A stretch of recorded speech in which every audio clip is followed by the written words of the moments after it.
म्यानमाৰৰ 60% অঞ্চলেই বিদ্ৰোহীৰ দখলত ক্ষমতা দখলৰ বৰ্ষপতিও নাপাতিলে জুণ্টাই म्यानमाৰৰ সামৰিক শাসক জুণ্টালৈ আহিছে বিপদ সামৰিক শাসকগৰাকীয়ে যিমানে বিদ্ৰোহীৰ ওপৰত আক্ৰমণ বৃদ্ধি কৰিছে সিমানে বিদ্ৰোহ শক্তিশালী হৈছে গৃহযুদ্ধত জৰ্জৰিত দেশখনৰ 60%ৰো অধিক অঞ্চল এতিয়া আছে সশস্ত্ৰ বিৰোধীৰ দখলত এনে অৱস্থাত ক্ষমতা দখলৰ 4 বছৰীয়া বৰ্ষপতিত সামৰিক শাসকগৰাকীয়ে কোনো ধৰণৰ জাকজমকতা বা উৎসৱৰ আয়োজন কৰা নাই উল্লেখ্য যে म्यानमाৰৰ সামৰিক বাহিনীয়ে 2021 চনৰ 1 ফেব্ৰুৱাৰীত গণতান্ত্ৰিক নেত্ৰী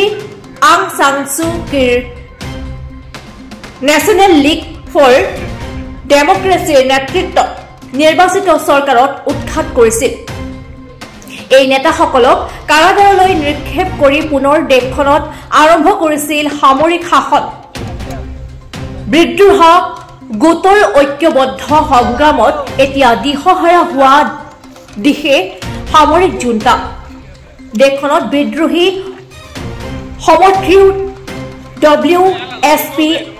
ইতিমধ্যে একাংশ প্ৰদেশত সমান্তৰাল চৰকাৰ চলাবলৈ আৰম্ভ কৰিছে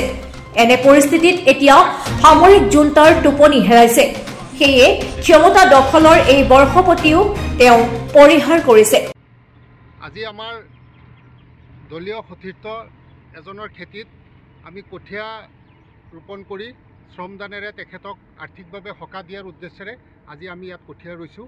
আৰু এই কাৰ্যসূচী আজি আমি ৰাইজৰ দলে লৈছিলোঁ যে আজি বৰবেটি অঞ্চলত আমাৰ দলৰ আঞ্চলিক সভাপতি বেচামাৰী গাঁও পঞ্চায়তৰ আঞ্চলিক সভাপতি আছাদুল ইছলাম তেখেতৰ খেতিত আজি আমি ৰাইজৰ দলৰ সদস্যসকলে মিলি শ্ৰমদান কৰি তেখেতক আৰ্থিকভাৱে সকাহ দিয়াৰ উদ্দেশ্যেৰে আমি আজি এই কাৰ্যসূচী লৈছোঁ এইখিনিকে কওঁ যে যেতিয়ালৈকে পথাৰ আৰু বজাৰ অসমীয়াৰ হাতত থাকিব তেতিয়ালৈকে অসমত অসমীয়াৰ কথা চলিব নিউজ ডেস্ক ৰিপৰ্ট জনজাগৰণ লাইভ